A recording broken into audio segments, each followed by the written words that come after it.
Hi friends, இன்றைக்கி நம்ம சேலம் மாவட்டத்தில் இருக்கிற முத்துமலை முருகர் கோயிலுக்கு தான் ஃபேமிலியோடு கிளம்பிட்டு இருக்கோம்.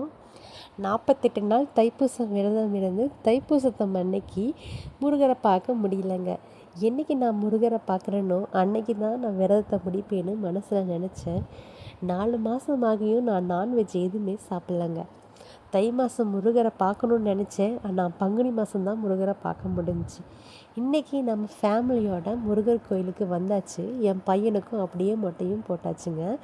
இந்த கோவிலோட சிறப்பு மகிமை பார்த்திங்கன்னா, யார் ஒருவர் முருகப்பெருமான காலடி தொட்டு வணங்குறாங்களோ அவங்களோட தலையெழுத்தை மாற்றி அமைக்கக்கூடிய சக்தி இந்த முருகப்பெருமானுக்கு இருக்குது அப்படின்னு சொல்கிறாங்க.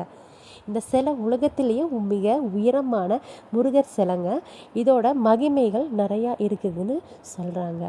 நீங்களும் முருகர் பக்தராக இருந்தால் இந்த வீடியோவுக்கு லைக் பண்ணி ஷேர் பண்ணி கமெண்ட் பண்ணுங்கள். மறக்காமல் நம்ம சேனலை சப்ஸ்கிரைப் பண்ணுங்கள். Thank you friends.